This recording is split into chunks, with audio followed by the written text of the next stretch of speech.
a compartir pantalla y vamos a empezar por definir lo de la plataforma, porque para mí es muy importante que ustedes tengan claridad en esto. Entonces, aquí están algunos de los grupos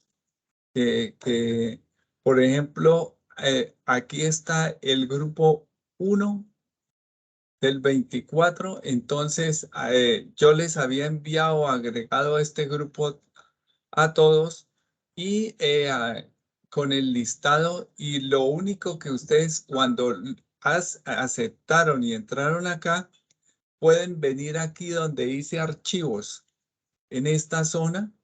Ustedes están viendo la pantalla, ¿cierto? Sí, señor. Y Señor.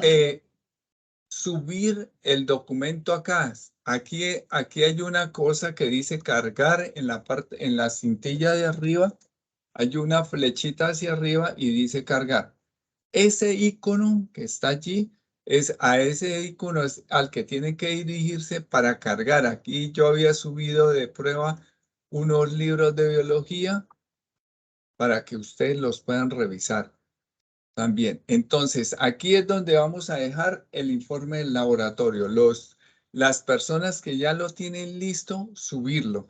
Los grupos que no veo, yo vuelvo y los reviso a ver qué fue lo que pasó, o están ocultos, pero yo ya los había creado. Estoy segurísimo que los creé porque le envié a todos la invitación. Entonces voy a averiguar si es que necesito cerrar grupos, pero no creo porque aquí están todos los equipos. No entiendo si fue que hubo alguna falla de la energía o algo, pero tan raro, se me hace supremamente raro que no estén los otros. Está el 2, está el 1, pero no veo el 3, el 4, el 5. Debe haber 5 grupos. Entonces yo reviso a ver qué fue lo que pasó con estos grupos y esto. Mire, este es el grupo 3. Es que no lo tomó desde allá. Entonces sí están todos. Entonces esto se los envié a los del grupo 3 acá. Entonces aquí lo que hace falta es cambiarle la fecha. Muéstrenme a ver si lo modifico. No, ahí está. Ahí está. Es que es al detalle allá. Entonces, espéreme un segundo. Ya. Entonces, ahí está. Entonces, muy probablemente esta vez como, como cerrada, pero esta invitación debió haberle llegado a todas estas personas que están acá. Daisy Julien Velasco me respondió. Entonces, lo mismo, archivos y cargar el informe acá. Mire, esto aquí está vacío, no hay carga, no han hecho la primera entrega. He visto algunos documentos que me los envían al correo, pero les digo, el correo no, porque el correo se satura ahorita de una forma bestial y cuando uno va a ver está lleno de cosas. Entonces, al correo no me envíen nada. Para eso está esta herramienta que está bien y la podemos seguir manejando desde allí. ¿Me confirman si ustedes ya, quienes han asistido a la parte virtual? Porque los cité a todos los grupos con el propósito que hoy se defina la entrega. Entonces, Karen Daniela Arias me está confirmando que ya asistió, ¿cierto?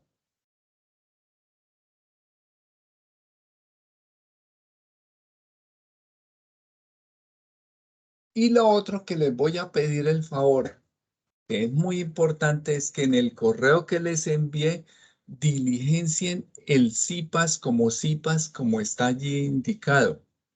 Para mí es muy importante porque hicieron una revisión y no estaban registrado esto como la actividad del CIPAS.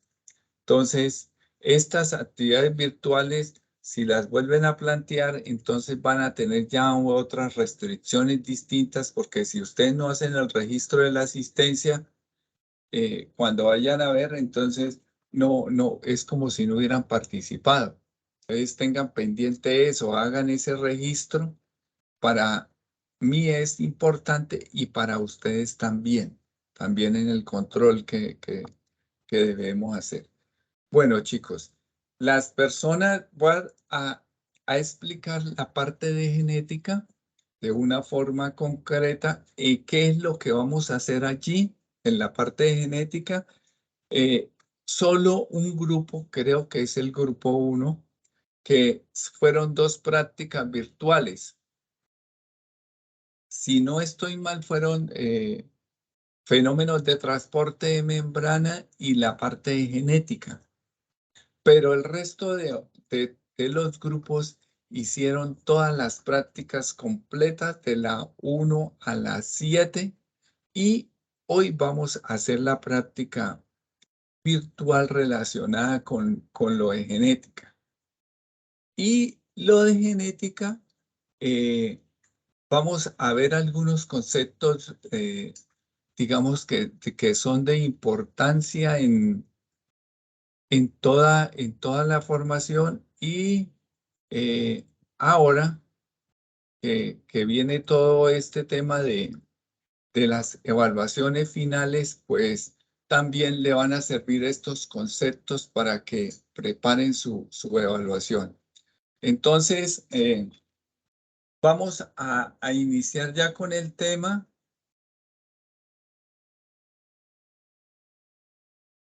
Y vemos que tenemos la práctica 8 que es genética.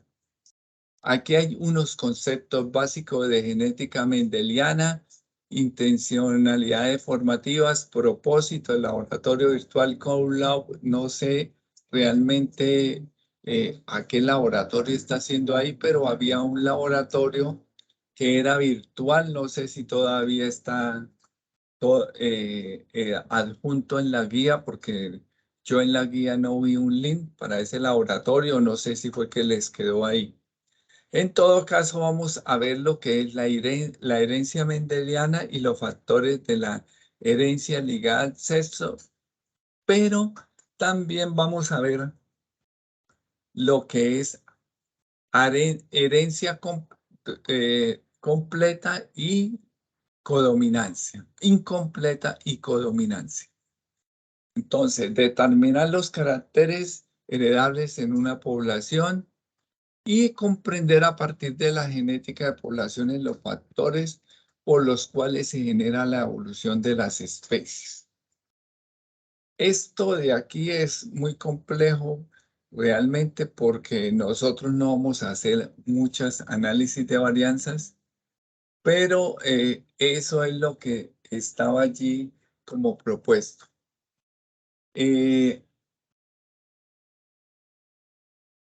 Vamos a revisar algunos eventos históricos y como hablan de la evolución, tenemos que revisar que los conceptos de evolución parten desde Charles Darwin y Alfred Russel Wallace.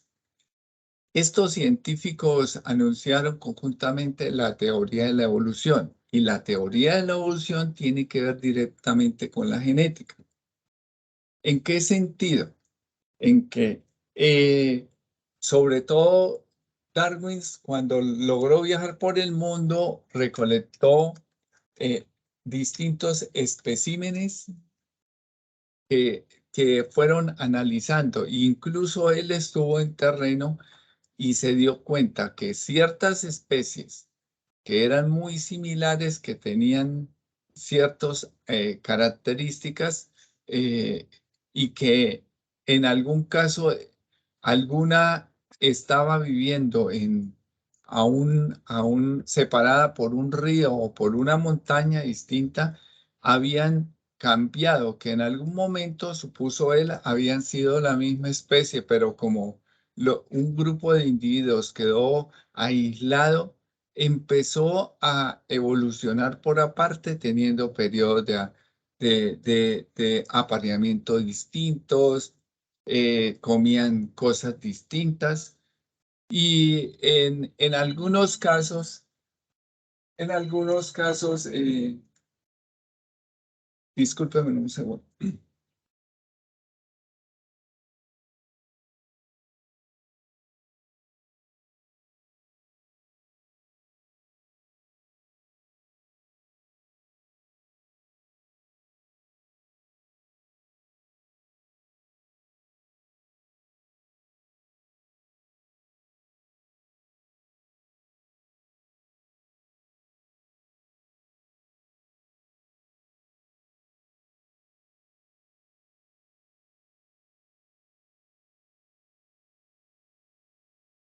Sigamos entonces.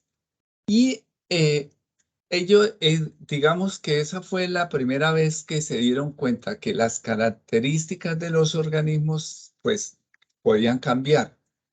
Entonces, esos tipos de evolución son atribuidos principalmente eh, a características, adaptaciones, a los genes que tienen los organismos que pueden expresar nuevos fenotipos. Luego apareció Gregory Mendel, que estableció el concepto ya de gen, y a pesar de que cuando él vivió no pasó nada con lo que él hizo, realmente el aporte que él realizó se vio reflejado 100 años después de su muerte y cuando su trabajo fue redescubierto y se hizo digamos, los procedimientos que él realizó y llegaron a la conclusión que eran correctos. Luego aparece Francis Galton, que publicó el libro llamado Herencia Natural, que es muy importante para el entendimiento de todo lo que es la parte de la herencia que se hablaba por primera vez de eso. Aquí hay unos señores, todos los aportes de toda esta gente fue muy, digamos, importantes para el avance de la genética. eh, pero voy a resaltar algunos, por lo menos a Thomas Morgan, que fue el primero que estuvo trabajando los cromosomas, que son muy importantes, y lo trabajó en una especie que se llamó Drosophila melanogaster, donde él se dio cuenta de las mutaciones que allí que ocurrían. Como estas moscas tienen periodos de corto de algunos días, pues es fácil seguir digamos, una secuencia de los cambios al hacer cruces con diferentes especies y incluyen algunas, puede ser enfermedades o alteraciones que se pueden presentar en los individuos. Digamos que en algunos animales siempre se buscan los que tengan periodos cortos, como por ejemplo los ratones que tienen periodos de un mes o menos para hacer los estudios, ver la otra generación cómo se comporta. Y en animales que tienen ciclos muy largos de varios años, pues es muy difícil hacer este seguimiento. Por eso es que muchos de los trabajos que aquí se hablan de Drosophila melanogaster o incluso se han trabajado para revisar eh, esos cambios genéticos, tanto filogenéticos, tanto en fenotípicos y genotípicos a nivel de bacterias. En algunos casos aquí nos mencionan la bacteria como Escherichia coli, que es una bacteria muy importante, no solamente porque vive dentro de nuestro intestino, nos ayuda a transformar, sino porque también sirvió para distintos estudios e incluso en el aspecto de biotecnología se logró incluir un gen humano que es el gen de la insulina, y para que estos organismos produjeran insulina. Hay otros organismos también, no es el único. Hay una gran cantidad de hongos que pueden hacer también ese trabajo. Bueno, por acá, muy importante el papel. Bueno, por aquí destaco lo que hizo, un momento que me pasé, creo que estaba, Bárbara McCloskey, que ella estudió una serie de genes saltarines en el maíz. Ella observaba granos de maíz que tenían diferentes tonalidades dentro de una misma mazorca, y que podían cambiar de morado a amarillo hasta verde. Y ella dedujo que se podía presentar mutaciones al interior de eso. También en 1953 destacó el trabajo de Watson, de Jet Watson y Francis Crick. Este es inglés y Francis Crick es norteamericano. Importante que ellos dieron con la base de la forma molecular de la molécula del ADN. Realmente fue un avance impresionante, porque hasta esa fecha solamente se suponía que había algo que era donde estaba la herencia. Pero ellos no solamente corroboraron lo del núcleo, sino que también formaron ya un modelo, digamos, estandarizado de la estructura del ADN. Luego Francis Crick, ya independientemente, dictó algo que se llama el dogma central de la biología, que digamos que el ADN es la molécula de la información. Entonces, póngale cuidado a esto, genética. Y esta molécula es muy larga, puede tener 2 metros de largo, cada molécula que está dentro de una célula, pero para que esté dentro de una célula tiene que estar acondicionada en unas moléculas muy pequeñitas que sirven para enrollarla, que se llama histonas. Ese acompañamiento de histonas más el ADN se llama cromatina y heterocromatina. Y el ADN, entonces, tiene incluido una serie de fragmentos cortos que son leídos. Entonces, en los eucariotas va un RNA mensajero hasta allí, lee ese fragmento, sale de allí, lo lleva a unas estructuras que se llaman ribosomas, y en los ribosomas es ordenada una secuencia de aminoácidos para formar lo que se llaman proteínas. Entonces, Crick denominó es precisamente eso, ese dogma central de la biología, asociándolo que todo partía desde el ADN, iba a ARN mensajero y luego iba hasta ribosomas, y allí se formaban a partir de aminoácidos una estructura denominada proteínas. Y las proteínas son muchas cosas, son enzimas, son partes estructurales, algunos son pigmentos. Realmente casi todo lo que nos conforma son proteínas.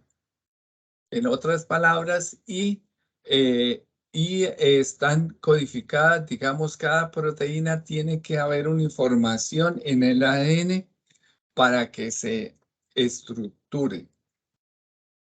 Bueno, de esta destaco avances principalmente en el desarrollo ya de técnicas que permitieron determinar huellas y como el trabajo que hizo Frederick Singer y Walter Hilbert, que fue muy importante en todo lo que tiene que ver con los primeros trabajos biotecnológicos. Realmente de esta década del 73 hasta el 78 hubo unos avances muy, pero muy significativos en todo lo del desarrollo de la genética y los procesos biotecnológicos asociados principalmente con la manipulación del ADN. Luego, en los 90, de los 90 a los 2000, apareció primero que todo la secuenciación de todo el genoma del ADN que inició con el genoma humano y terminó 10 años después de secuenciar todo el ADN humano. Hoy en día se conoce con exactitud en qué cromosoma hay un gen que puede causar una enfermedad o qué genes tiene cada organismo de interés. Y aquí, hoy en día, entonces, hay grandes bases de datos, se llama genómica y proteómica, estas ciencias donde se incluyen los conceptos de genética, la secuenciación y las bases de datos de grandes sistemas que van a servir para tomar decisiones. Un ejemplo, a la fecha hay de los virus, del reino de los virus, hay 2.668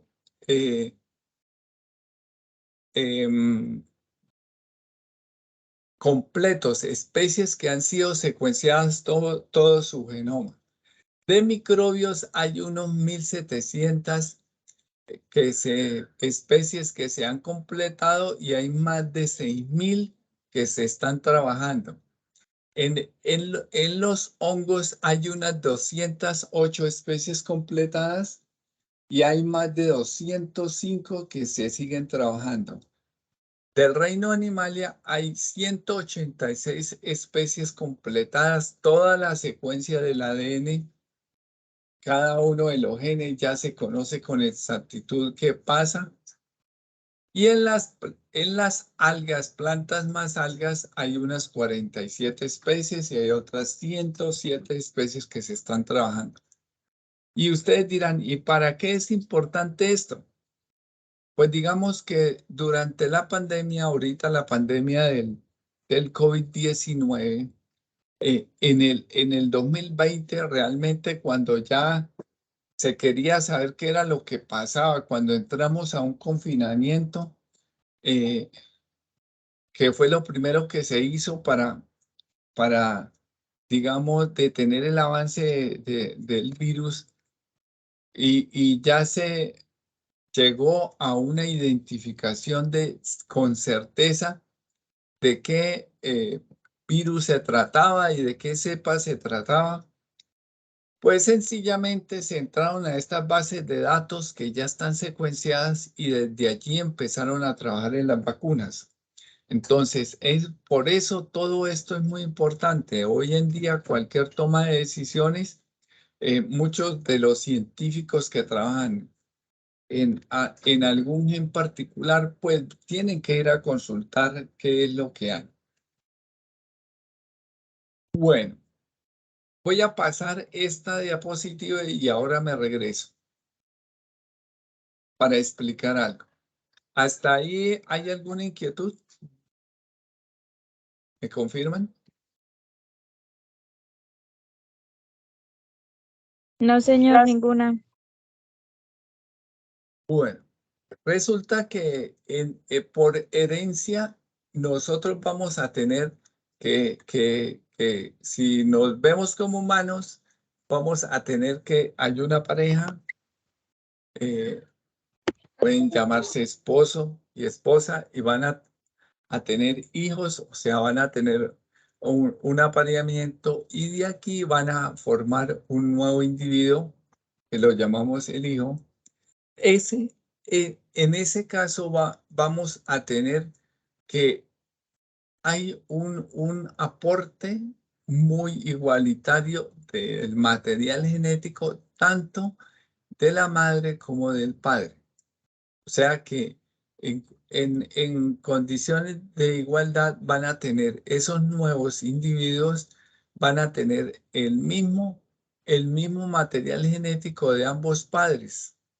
En ninguna no se esperaría que tuviera el 30 y el 40, no. En igualdad van a tener el mismo material genético. ¿Por qué? Porque es la unión de dos gametos que se dan allí, un óvulo y un espermatozoide. Ambos tienen un material idéntico, pero se comparte y se fusiona en una nueva célula. Cuando esta célula se divide en otras nuevas células, está dividiendo ese material que ya fue heredado de estos dos primeros que aportaron. Entonces, este primero que está aquí sería la F1. Luego, los hijos de la hija se va a unir con esto y va a tener un nuevo individuo, entonces esta sería la F2. Esto como porque en muchos textos y tal vez les van a preguntar que en la F1 y en la F2, entonces para que lo tengan como claro. ¿Y qué heredan? Heredan el ADN, ese ADN que es un ADN nuclear y que nosotros lo vimos en las células de la cebolla, ya que está formado en un núcleo. Entonces, para que lo tengan bien presente. Hay otro ADN, que ese es un ADN mitocondrial que no está en el núcleo. Pero ese es un ADN muy particular, entonces lo dejo aquí como información porque ese ADN solo lo heredamos por parte de la madre. La madre se lo pasará a su hijo o hija y no habrá una parte del padre. ¿Y por qué? Porque sencillamente cuando está por producirse la unión del óvulo y el espermatozoide, las mitocondrias, que es este ADN mitocondrial en el gameto masculino, se va a encontrar en gran cantidad en la cola. Y sencillamente la cola no va a entrar cuando el óvulo permite que entre, solamente entra la cabeza del espermatozoide y la cola queda afuera. Por esta razón no vamos a encontrar este ADN mitocondrial. Solo lo heredamos por parte de la madre y es muy importante este ADN porque, digamos, en el caso en el caso común, por lo menos de paternidad y pruebas de paternidad y todo esto, lo utilizan para identificar si el hijo es de esa persona que se está, digamos, en algún momento asignando. Entonces, esas son pruebas. También lo utilizan o es muy utilizado en todo lo que tiene que ver con aspectos como forenses. Entonces, lo primero que hacen es tomas de esas muestras y buscando ese ADN mitocondrial, que es muy importante y que se puede hacer un fácil seguimiento. Otro aspecto que hoy en día es relevante con el uso de este ADN es que este ADN digamos que es la base para seguir los procesos evolutivos y conocer con certeza de dónde provienen, digamos, las especies, las comunidades actuales. Entonces, todos sabemos que los humanos es una sola especie. En algún momento se calcula que hubo hasta 5 o 6 especies distintas de humanos. Los unos fueron acabando a los otros o no se entiende bien, pero ahorita no es sino una sola especie. Y esta especie se dice que salió de África y que una rama fue hacia Asia, otra fue hacia Europa y de ahí para allá todo es historia patria, porque de ahí para allá se cogieron todos los caminos que, que, que pudo colonizar esos nuevos individuos y estar en todos los hábitats que hay en la Tierra. Entonces, gracias a este ADN se han hecho estudios poblacionales y hoy día se conoce con certeza que nuestro origen realmente es África, que allá es de donde venimos y que nuestros antecesores tuvieron que partir de allí y ir algunos para Asia y otros para Europa. Y con el tiempo, en más de 1 millón de años, terminó todas las poblaciones de la Tierra. Tenemos, lógicamente, características distintas unos de otros porque están en regiones diferentes, comen cosas distintas, la alimentación influye, la climatología influye en las características que se tienen. Entonces me devuelvo a la gráfica y aquí vemos eso en una célula. Vemos que hay un ADN en el núcleo que es el ADN mitocondrial y también vemos unas mitocondrias que son estas en las células. Estas mitocondrias cumplen una función importante que además de tener este ADN, esa no es su principal función, es realmente son los reactores energéticos que tiene la célula. Entonces es importante que se entienda eso. Y aquí nos dice que el mayor parte se encuentra en el núcleo de la célula, que es este y se denomina ADN nuclear. Pero también puede encontrarse una pequeña cantidad como esta, que es lo que se denomina ADN en las mitocondrias o mitocondrial. La información en el ADN se almacena con un código de 4 bases, que es adenina, guanina, citosina y timina.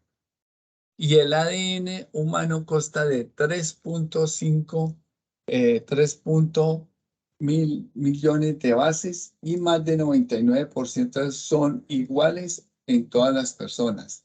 El orden o la secuencia de las bases se determina la información para construir o mantener un organismo. Estas son las bases, que son complementarias, por cierto. Entonces, la guanina siempre está con la citosina. La adenina siempre está con la timina. Esto es el ADN y aquí irían eso que se denomina código genético. Guanina, citosina, citosina, guanina, citosina, guanina, citosina, guanina, adenina, timina, guanina, citosina, guanina, timina, adenina y guanina, citosina, y ahí puede seguir a lo largo de toda la molécula este orden aleatorio que es lo que denominamos código genético y que forma esa estructura de doble hélice. Aquí vemos este pedacito es un gen, o sea, ojo con el primer concepto ya claro, el ADN. ¿Qué es el ADN? En este momento es una molécula que contiene unos códigos o una información genética, la cual va a ser copiada, fragmentos, ¿no? Ese fragmento de ADN, no se va a copiar todo el ADN, un pedacito de ese ADN se copia y ese pedacito es lo que llamamos gen. Y va a ser copiado en una una RNA o ARN mensajero y luego va a sufrir una transcripción y va a formar esto, que es una proteína. Aquí me dicen, por ejemplo, una enzima. Todo está incluido en los genes. Como por ejemplo, que puedan ustedes degradar la leche que se tomaron hoy. Si no está ese gen, pues no lo van a hacer. Aquí hay dos tipos importantes. El uno es Hugo Brice y el otro es Thomas Morgan, de los cuales ya hablamos. El primero, con Carl Corner y Edith von Stetzmar, estudiaron y plantearon, de alguna manera desempolvaron los trabajos de Mendel y les dieron como esa importancia. O sea, tiene Mendel un sitio hoy en la historia de la genética gracias a que ellos redescubrieron 100 años después esos escritos. Y este señor norteamericano descubrió cómo los genes se transmiten a través de los cromosomas y confirmó las leyes de la herencia trabajando en la mosquita que le digo que es Drosophila melanogaster y que ustedes, yo les aseguro que la han visto muchas veces. Y son esas mosquitas pequeñitas que se posan principalmente sobre los bananos, sobre la fruta, sobre la papaya. Son unas moscas muy pequeñitas. Esas se llaman Drosophila melanogaster. Y él tenía en laboratorio, en su frasco, lógicamente él no trabajó con las cepas que estaban sobre los bananos, ¿no? Él primero tomó unas, las llevó a su laboratorio y durante muchos, por décadas, años, fue trabajando ya con las moscas que había ido seleccionando las características de una generación en otra. Entonces, mire, aquí hay unos conceptos, gen, que es una unidad básica de la herencia. O sea, un fragmento del ADN va a pasar una información que se necesita para algo concreto. Y los genes se transmiten de padres a hijos y contienen información necesaria. Y un cromosoma es una estructura que está conformada por ADN, pero los cromosomas solamente los vemos durante la mitosis o la meiosis. Únicamente. Es el mismo ADN en otro arreglo distinto, pero solamente los vamos a ver durante esa división celular. Entonces, es importante que los tengan ahí. Vamos a ver otros conceptos que son, yo diría que base para poder entender lo otro. Y vemos aquí un loci, que es donde vamos a encontrar un gen que está asociado a una determinada característica. Entonces, en este sitio llamado loci, locus creo que es el sinónimo, vamos a encontrar, por ejemplo, ojos marrones. Ese es el gen. Aquí vamos a encontrar que él es rubio para el color del pelo. Y vemos que hay un alelo que es la alternativa que puede tener un gen de un carácter. Entonces, aquí vemos, por ejemplo, este par de alelos. Uno es negro y el otro es pardo para pelaje, color del pelo. Alelos que controlan el largo del pelaje. Aquí hay uno que es largo y otro que es corto. El locus es el lugar que ocupa un gen a lo largo de un cromosoma. El plural es loci, sí. Entonces, el plural realmente aquí es locus. Son varios sitios que ocupa un gen a lo largo. Entonces, loci es el plural y locus es ese sitio. Acá es ese sitio. Entonces, este es un sitio y este sería un locus y este sería otro locus.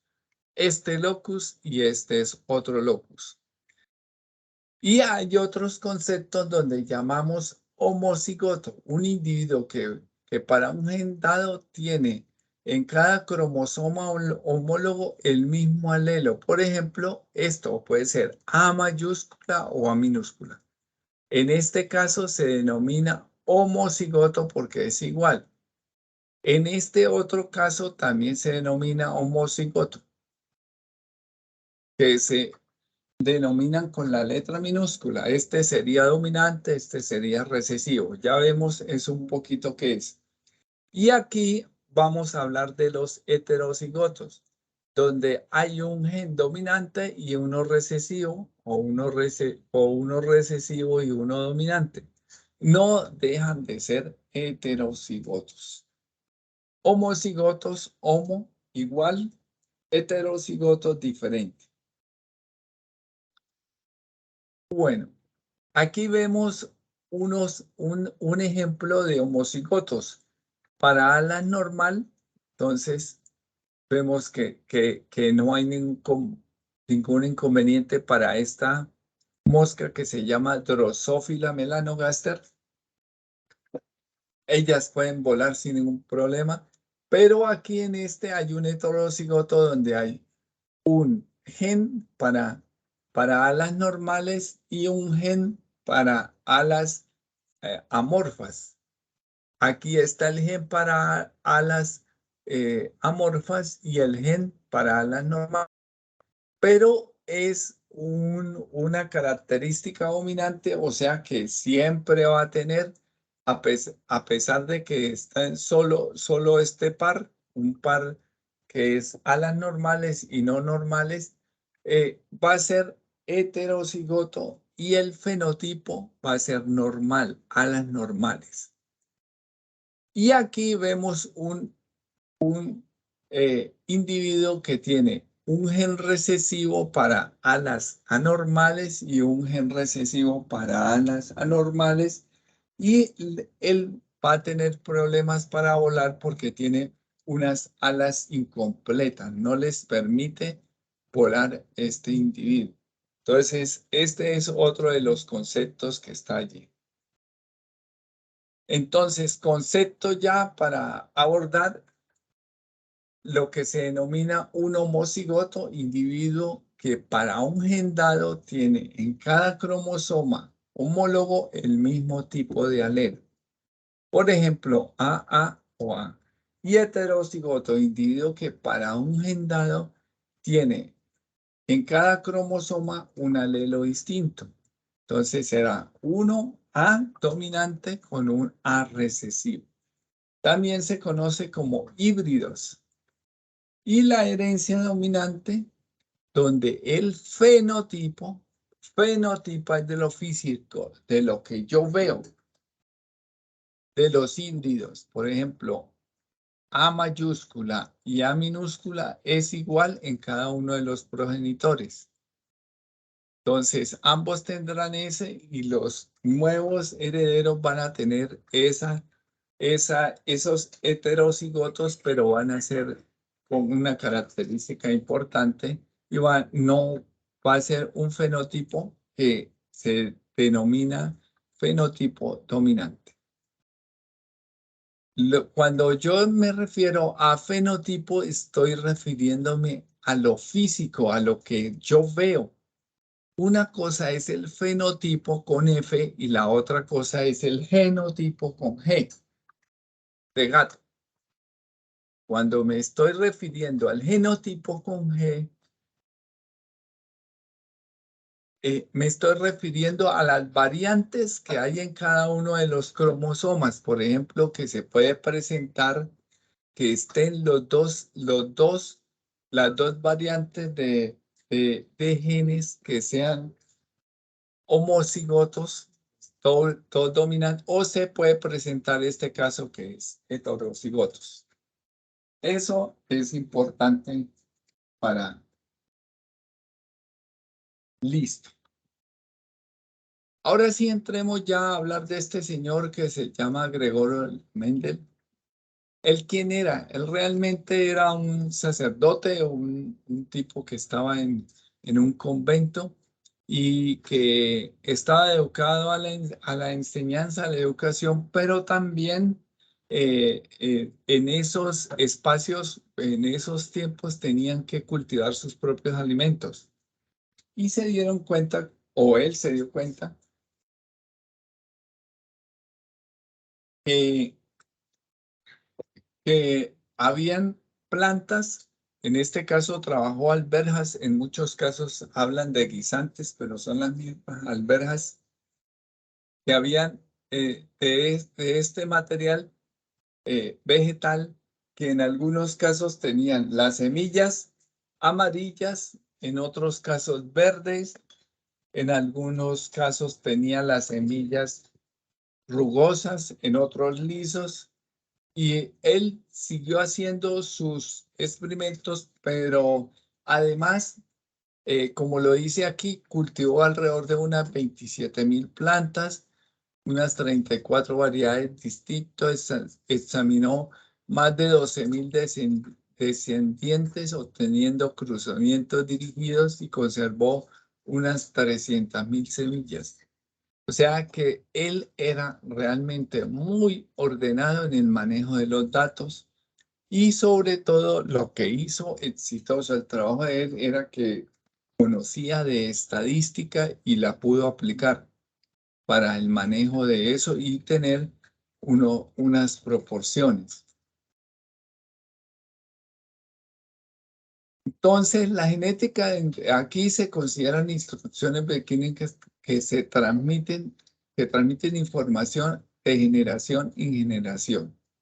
Entonces, esto es importante que ustedes lo tengan. Aquí en una carta a un colega, Adam Sedgwick, de 1905, el biólogo inglés William Beston utilizó la palabra genética para designar la ciencia de la herencia y la variación. Entonces, y Gregory Mendel en 1866 descubre los principios de la herencia para que ustedes vayan teniendo como esos datos de fechas. ¿Y qué fue lo que hizo Gregorio Mendel? Hizo esto. Realmente cogió unas características, 1, 2, 3, 4, 5 y 6 características y trabajó. Se dio cuenta que la forma de la semilla era lisa o rugosa. Lisa para dominante y rugosa para recesiva. Si yo les pregunto en este instante qué es dominante y qué es recesivo, ¿ustedes qué me responden?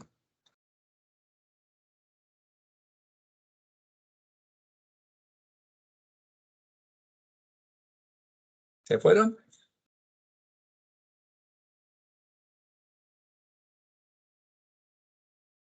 O sea, una es No, ahí más los fuerte veo. que la otra, una predomina más. Una parte domina. ¿Y cómo yo sé qué domina o qué? ¿Cómo yo sé que una parte es más fuerte que la otra y como dices tú domina?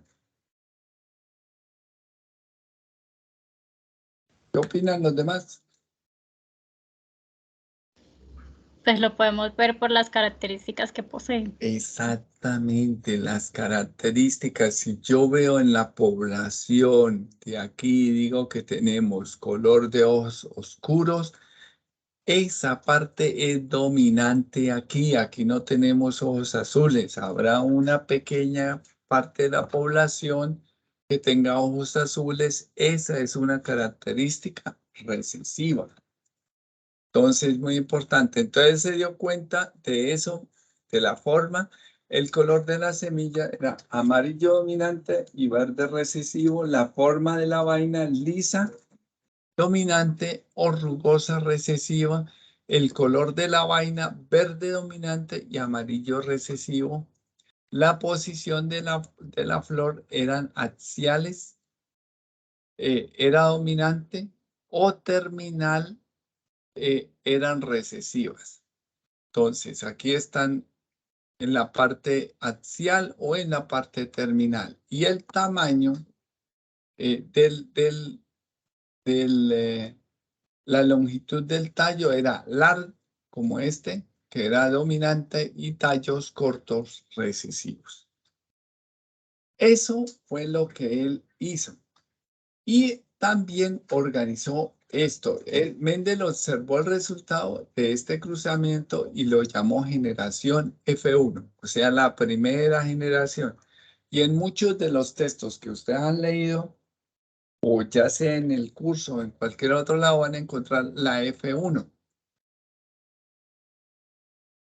Y luego Mendel dejó la generación se autopolinizara. Eso significa que las plantas altas de descendencia se cruzaron entre sí y descubrió que el 75% de la descendencia de la generación F2 eran altas, mientras que un 25% eran bajas.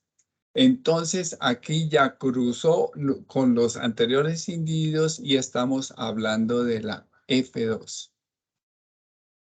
Y él analizó más de 20.000 plantas en la F2. Esto, pues, es un trabajo arduo de muchos años haciendo esto y llevando muy buenos apuntes. Y él estableció unas leyes. Entonces, la primera ley es la ley que denominó principio de la uniformidad. Dice, al cruzar dos líneas puras para un carácter, los descendientes de la primera generación serán todos iguales entre sí, fenotípica y genotípicamente. Y son iguales fenotípicamente a uno de los progenitores del genotipo dominante. Entonces, ¿cómo lo vamos a entender? Aquí tenemos uno que es AA por AA. Esto es lo que llamó líneas puras. Entonces, este es un homocigoto dominante y un homocigoto recesivo. Él se dio cuenta que al cruzarlo iba a obtener esto. A, lo vemos acá, y vamos a cruzar esta con esta y me daba A mayúscula, A minúscula, A mayúscula, A minúscula. Esta con esta, A mayúscula, A minúscula. Entonces, si vamos a analizar fenotípicamente, vamos a decir, el fenotipo es lo que yo veo. Cuando yo hablo de fenotipo, vamos a decir, yo diría aquí, muéstrame a ver si me deja cambiar. Yo diría aquí que esta, más esta, más esta, más esta, me va a producir un 100%, y un 100% esto de organismos que son heterocigotos y es la característica del dominante. Si esta es amarilla, el 100% de los individuos va a ser amarillo. No hay nada que dar. Ahora, genotípicamente, el genotipo, entonces yo diría que el 100%, también aquí es el 100%, de estos individuos genotípicamente son esto. Son heterocigotos. Entonces, fenotípicamente, si yo voy a hablar de una cosa fenotípicamente, tengo que decir que el 100% son amarillos. Y aquí, si voy a hablar genotípicamente, voy a decir que el 100% de estos individuos son heterocigotos, como podemos apreciar acá. Para la segunda ley, entonces tenemos que él define que los alelos del mismo locus, segregan y se separan, dando lugar a dos clases de gametos en igual de proporción. Mitad de los gametos con el alelo dominante y mitad con el alelo recesivo. Entonces, en la F1 se producen heterocigotos, como vemos acá, que eso es lo mismo que ya vimos acá. Y en la segunda generación vamos a tener 3/4 de fenotipos que coinciden con el fenotipo parental, o sea, un homocigoto dominante amarillo, y 1/4 de fenotipo que es el parental homocigoto recesivo. Y entonces lo vamos a encontrar de esta forma. Amarillo. Este es el mismo ejemplo de anterior. Arrancamos de líneas puras, que es esta que vamos a tener acá. Este sería la F1, para que ustedes me entiendan que es el mismo ejemplo anterior, donde vamos a tener que todos, el 100% de este genotipo son heterocigotos dominantes. Y el 100% del fenotipo son de color amarillo. Ahora vamos a cruzar estos entre sí. Entonces aquí organizamos este con este y vamos a tener, este con este vamos a tener un homocigoto dominante. Este con este vamos a tener un heterocigoto. Este con este vamos a tener otro heterocigoto y este con este vamos a tener un homocigoto que es recesivo. Entonces hay dos tipos de homocigotos, uno dominante, que es este, y el otro recesivo. Y aquí habría estos dos, que serían unos heterocigotos. Entonces, si yo voy a hablar fenotípicamente con F, entonces yo voy a decir que el 75%, 1, 2, 3 y 4, 75% de esto es de color amarillo. Y un 25%, como vemos acá,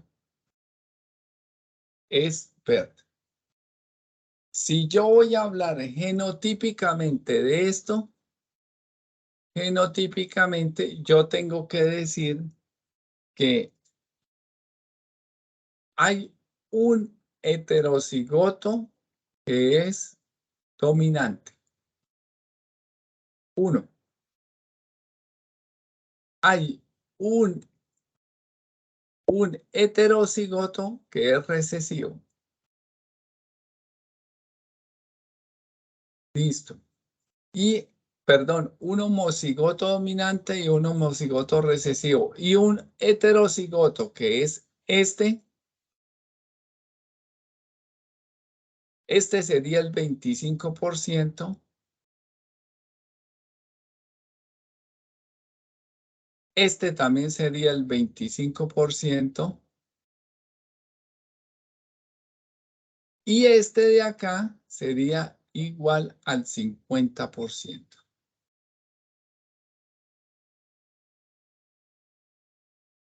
Eso fue lo que él dedujo. Entonces ya tenemos dos leyes. La primera, que nos la describe como la ley de la primera no es esto, perdón. es la ley de la uniformidad y la segunda, la ley de la segregación.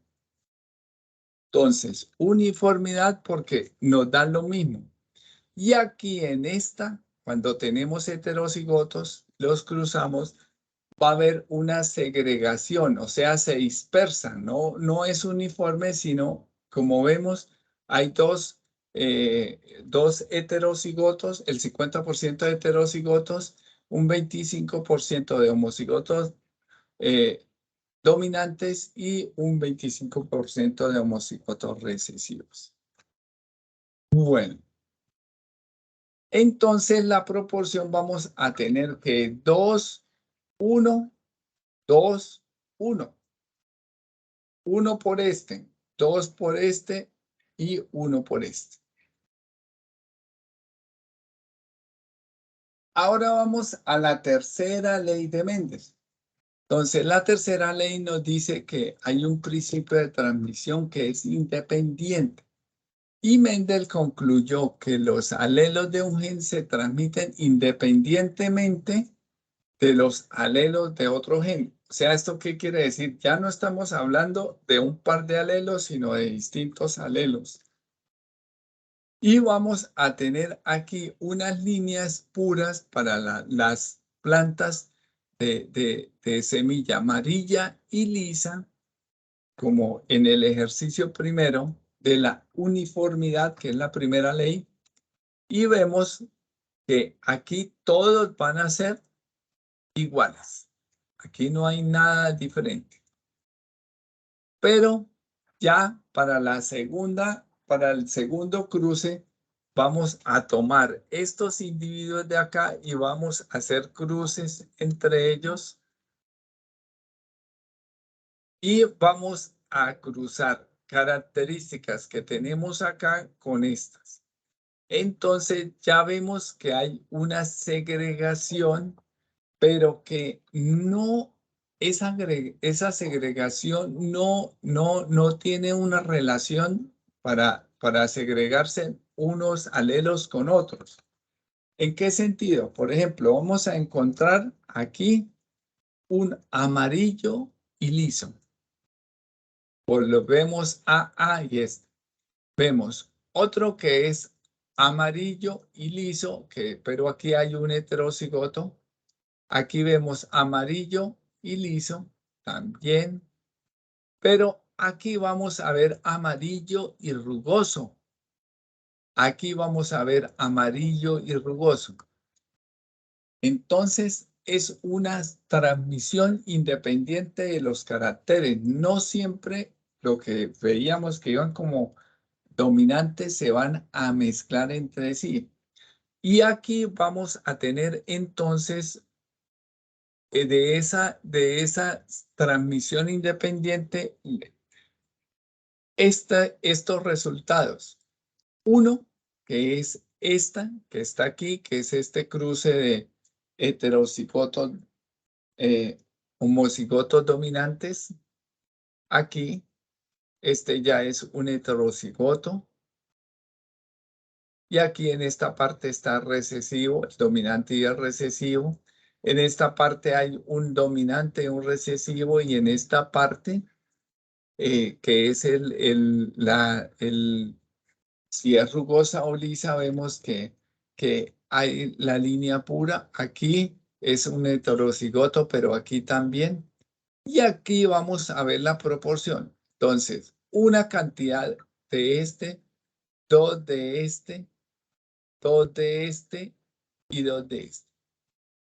Todos estos que están aquí en esta parte, todos esos que son 1, 3, 3 y 2, 5 y 4, 9, me va a dar la misma característica, que son amarillos y lisos.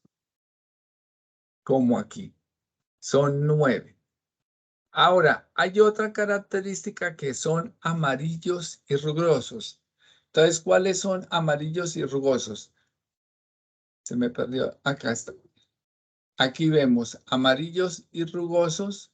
amarillos y rugosos. Entonces son 3. Verdes y lisos.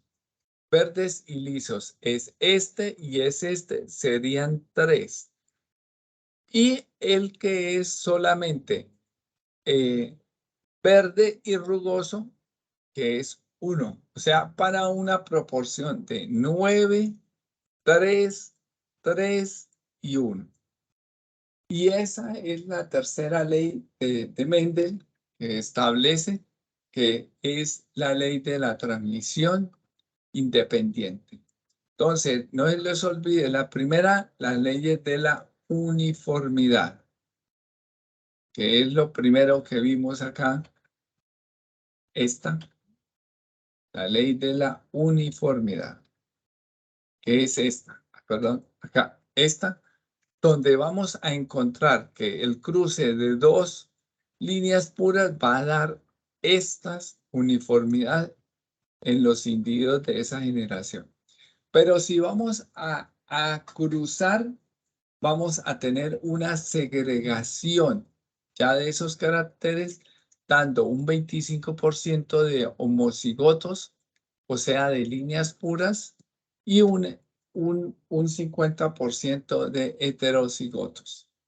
Y por último, ya vamos a tener la tercera ley, que es la ley de la segregación o de la transmisión independiente, donde no siempre los caracteres dominantes van a estar acompañados. Eso en relación a lo que tiene que ver con la herencia mendeliana.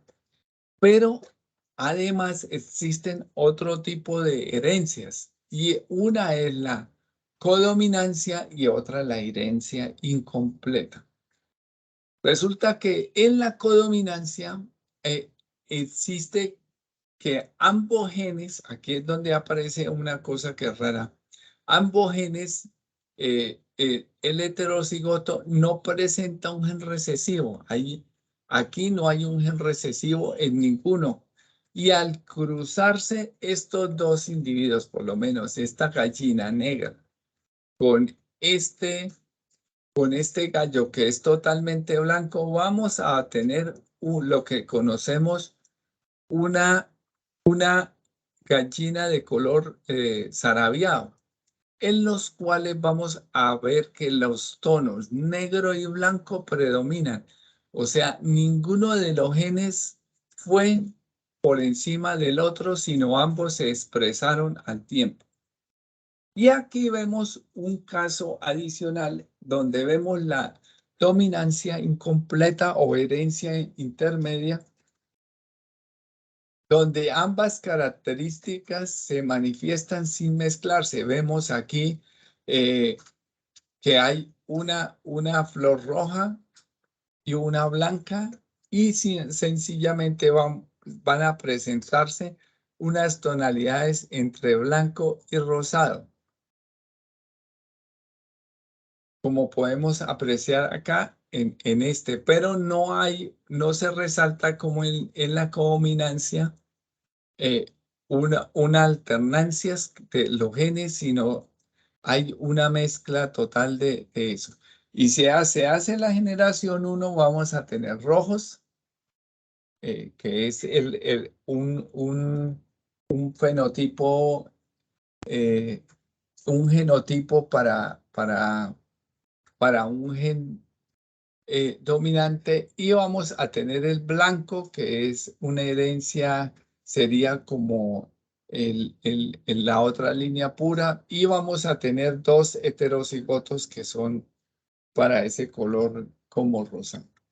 Pero en las plantas también hay una dominancia completa o intermedia. Entonces aquí vemos 2 ejemplos en este tipo de cruce. Este es el mismo ejemplo, como el cruce nos va a dar este tipo de flores blancas, flores rojas y blancas, y van a dar unas que son rosadas. Y aquí vemos la codominancia en plantas, que es importante. Este tipo de cruce en el cual hay una flor blanca y una flor roja, y simplemente allí no hay una mezcla. Es una codominancia porque hay pétalos que son completamente rojos y pétalos que son completamente blancos. Y este es también un evento que ocurre, un fenómeno que se da en los humanos, principalmente en el tipo sanguíneo, como vemos acá. Entonces, este es el glóbulo rojo, pero sobre la superficie del glóbulo rojo existe una estructura que identifica ese glóbulo rojo, esa célula, y ese se llama antígeno. Y encima de esa molécula que sirve para identificar ese tipo de glóbulo rojo, vamos a encontrar esos antígenos, y el uno se denomina A, otros se denominan B. Vemos que en el caso de cruces de padres que tengan tipo A con tipo B, ambos son dominantes y ese nuevo individuo va a tener una proporción de antígenos sobre la superficie de ese glóbulo, de cada uno de sus glóbulos rojos, en una proporción igual de A y B alrededor de toda el glóbulo rojo sobre la superficie. Los que son cero, el tipo 0, no tienen ninguno de los antígenos. Este le puede donar sangre a este, no hay problema, le puede donar sangre a este o le puede donar sangre a este. Este tipo de sangre o este tipo de individuo solamente recibe sangre de él mismo, o en una proporción de A o de B, pero es delicado eso. Y el antígeno B recibe sangre del B y del 0, y el antígeno A recibe sangre del tipo A y del 0. Entonces, estos son unos ejemplos de codominancia que son importantes. Otro tipo de relaciones de herencia, entonces ya vimos lo que es la herencia mendeliana, vimos lo que es herencia, la codominancia y la herencia incompleta, que es otro de los temas de interés y a comprender dentro de la genética. Y vemos otro tipo de casos de herencia, que es la herencia ligada al sexo, y es la herencia en la cual mencionan al inicio en la presentación. Y esta vemos que en humanos y en otros mamíferos, entonces, el sexo, como vemos aquí, es determinado por un par de cromosomas sexuales que son XY, como vemos acá. XX en este caso sería para una hembra y XY para un varón. Resulta que si ustedes pueden apreciar estos cromosomas, ustedes van a identificar que no son idénticos, no son iguales, no son totalmente homólogos, por decirlo así, no tienen el mismo tamaño. Aquí vemos el centrómero de el centrómero de y si los comparamos, no tenemos en los mismos loci, digamos, en los mismos locus, a la misma altura, los mismos genes. En este caso, por ejemplo, aquí vemos un gen y aquí vemos el otro gen que es el gen alelo. Aquí vemos un gen y aquí vemos el otro gen. Aquí vemos un gen y aquí vemos un gen. Aquí vemos un gen y aquí vemos un gen. Aquí hay un gen, pero de pronto este gen es homólogo con este. Pero todos estos genes que están acá, todos estos genes que están acá, aquí no hay una contraparte para esos genes. O sea que si estos genes son recesivos aquí y aquí no hay ningún dominante, no hay nada, cero, no hay nada, entonces En el individuo se van a expresar estos genes recesivos y van a producir en casos alteraciones como por ejemplo algunas enfermedades asociadas a este par de cromosomas.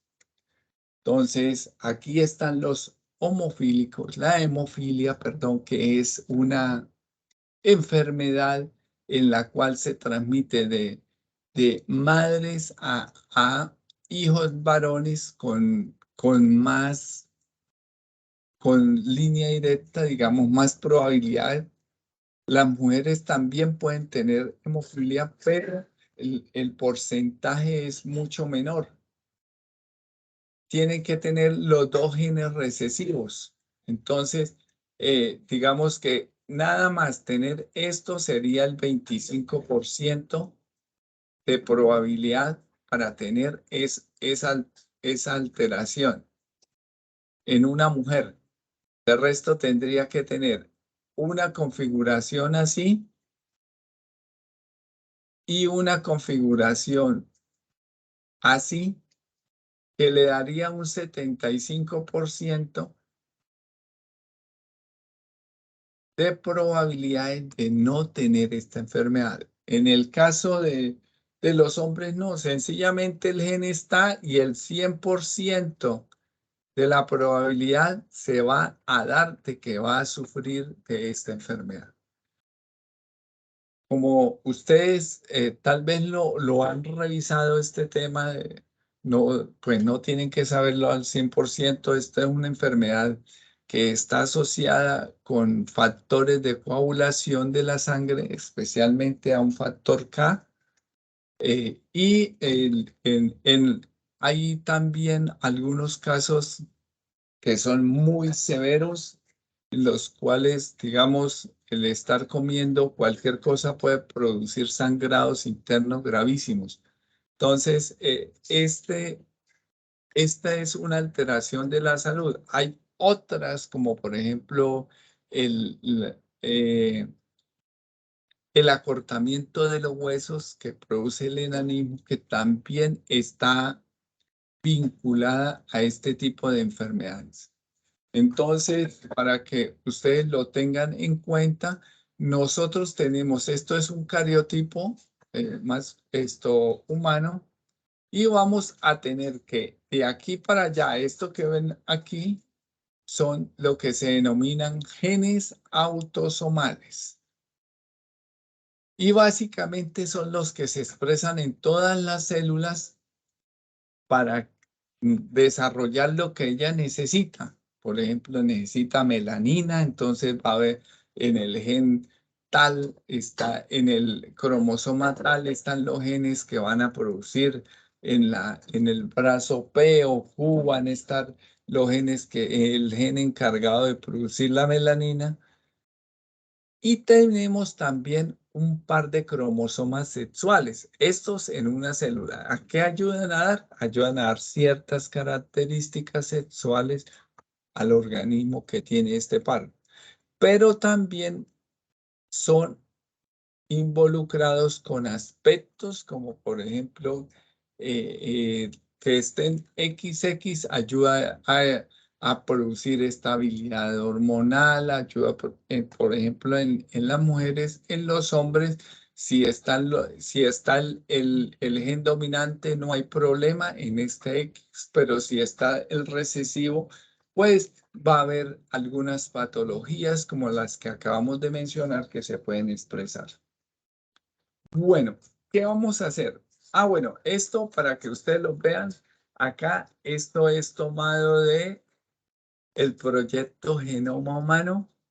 Aquí está el brazo P y el brazo Q para que ustedes entiendan un poquito de esto. Y actualmente esto que ustedes ven acá con unos números 11.1, que es aquí punto 1, 11.1.2, 12, 13, 21.1, 21.2, 21.3, 22.1, 22.2 son regiones en el cromosoma donde identifican cada uno de los genes. O sea, ya están secuenciados, ya se sabe que se produce allí, cuál es la función principal de ese gen. Entonces, este gen va a estar asociado que este tipo a los 40, 50 años pueda desarrollar un cáncer, por ejemplo. Ya está el gen allí. En el caso de las mujeres es muy importante los exámenes de mama, principalmente los exámenes, las citologías, porque identifican que no se vaya a producir un cáncer, porque asociados a este tipo de enfermedades hay ya un gen. Aquí no es un factor externo. El cáncer puede ser producido por muchas cosas, pero en este caso particular es que está ahí el gen que va a producir esa enfermedad. Y aquí está ya todo secuenciado cada uno.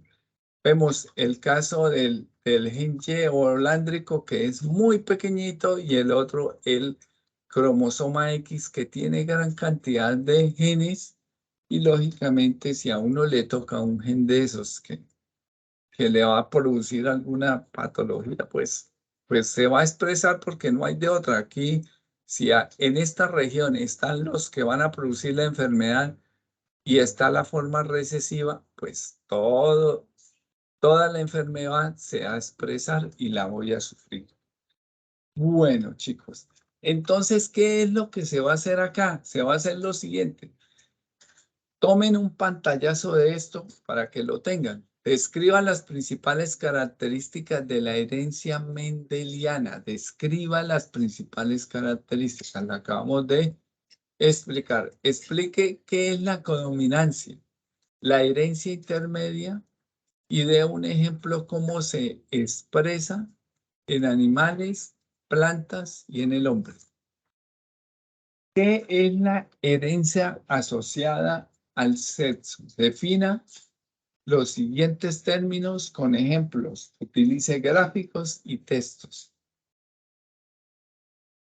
Referencia de dónde toma la información. O sea, todo esto que está aquí tiene que aplicarle todo eso al informe e incluir esta actividad, la van a incluir ¿en dónde? La van a incluir en el informe del laboratorio para que ustedes lo tengan en cuenta. ¿Es claro? ¿Alguna duda hasta ahí? ¿Es Sí, claro señor. lo que hay que hacer? Profe, Señor, buenas pero, noches. profe, Una Buenas pregunta. noches. Señor, profe, yo soy Eh, del grupo 5 y nosotros ya vimos esta clase, pero no vimos la de transporte celular. ¿No importa? no ¿Cómo importa. hacemos No, ahí porque para el es informe? que usted en esa se nos presentó un inconveniente Sí, con algo, y entonces nos tocó plantearla virtual. Por eso lo decía al inicio. Los del grupo 5 o los primeros que presentaron, que sí. creo que es el grupo 5 que presentó en septiembre, pues con ellos no vimos sino 6 prácticas que fueron presenciales y Ajá. las otras 2 fueron virtuales. ¿Listo? Sí, Entonces, pero chicos, nosotras esa no la vimos tampoco virtual. ¿cuál? La de transporte celular. No la vimos. La de fenómenos de transporte de membrana. Celular. No, Transporte celular. transporte celular no La hay. número Hay 7. fenómenos de transporte de membrana. Bueno, en fin, la número Bueno, 7 no chicos, la pónganle vimos. cuidado. Si hizo falta eso, ¿yo Sí, qué les dije? En el laboratorio, ¿qué les dije? que no importaba que hiciéramos lo que Que hicimos en clase ya, y si no lo hicimos, lo pues no que lo agregáramos. hicimos nada más, el informe lo presentan con lo que hicimos. A ustedes, si se me pasó por alguna cosa Sí, esa última, no van a incluir cosas que no vimos. ¿Entendido? Bueno, profe, pero y frente al, al informe, ¿debemos escribir los procedimientos o No, solamente lo no, hacemos informe, pasando nada allí? más el informe. Tomamos Listo. la cebolla, hicimos tal cosa, en la foto podemos apreciar que se ve tal cosa, se ve el núcleo, se ve, no sé yo, que la pared celular, no sé, lo que dijimos allá y que Sí. ustedes tomaron esos apuntes, eso es lo que vamos a hacer. Ah, bueno, profe. Gracias. ¿Quién más tenía por ahí la palabra? Profe, buenas noches, una pregunta. Ahí aparece que usted está Buenas grabando noches. esta videollamada. Sí, están haciendo la grabación en Teams, ¿cierto? Ahí queda guardada. Sí, ahí queda. Yo mañana la comparto en todos los grupos. ¿Listo? Listo, profe, muchas Y, gracias. y entren con su correo, a su correo, pero de la universidad, porque no lo van a encontrar en Gmail ni en otro de Hotmail, no lo van a encontrar. Dígame, estudiante Diana. Todo lo que pasa es que estoy haciendo el informe y pues la práctica una fue lo de las normas de seguridad, ¿cierto? Pero usted nos dio información, poca información sobre eso. ¿Coloco solamente lo que dijo o puedo consultar? Uy, pero si hablamos de normas de seguridad, como una hora, más o menos. Venga, de una Igual vez les en los documentos Y que el por eso profe nos les envió por decía que correo dice, ¿de qué hablamos de normas de seguridad en el laboratorio? Hablamos del uso de la bata, hablamos de, incluso yo revisaba a los compañeros que llegaban, ¿se acuerdan? Que les decía por qué era importante que nosotros llegáramos con los elementos de protección personal, que la bata era muy importante, que tener pantalón jean, ojalá los zapatos cerrados, no, ojalá no, zapatos cerrados, o preferiblemente pantalón jean porque resiste muchas cosas. Eh, Eso lo hablamos, describimos todo lo de los materiales, vimos de esa práctica vimos todo esto, cómo se transmiten las normas de seguridad en el laboratorio, cuáles son los caminos en los cuales se puede incluir o que son más fáciles de que algo ocurra, un evento, por ejemplo, que se pueda incluir o inhalar un ácido y vimos 4 caminos, uno la boca, otro la piel, los ojos y los pulmones. O sea, no comer y beber, la piel no inocularnos, evitar de pronto pinchazos accidentales, los ojos evitar salpicaduras o estarnos restregando los ojos. Todo esto lo vimos. Vimos también el uso de la bata, vimos que no era, no, como estas, digamos, costumbres que se pueden tomar y que se pueden hacer fácil, eh, adquirir con el tiempo, pues no son lo ideal y que pueden traer realmente cosas dañinas a la salud o accidentes, como por ejemplo ir en zapatos de ese tipo o comer en el laboratorio porque es que estoy apurado y toca seguir, o que a pesar de que se tenga la pipeta es mejor hacerlo con la boca porque rinde más, cosas de esas. Vimos también esto, lo del número CAS, identificación de todos los símbolos químicos.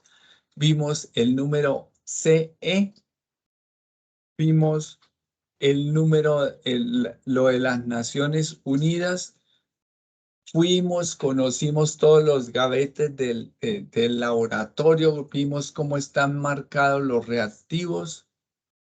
Vimos que también hay una disposición para residuos y también conocimos de primera mano el uso de algunos instrumentos como por ejemplo los extintores, porque también están allí disponibles. Yo les dije, tomen todo eso y referencia. ¿Alguna otra inquietud, chicos?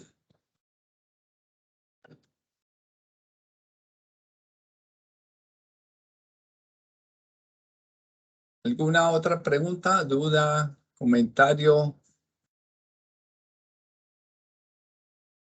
No, tutor. De mi parte, no, no. Bueno, jóvenes, entonces nos veremos mañana y comparto esta grabación por los mismos canales que envié hoy.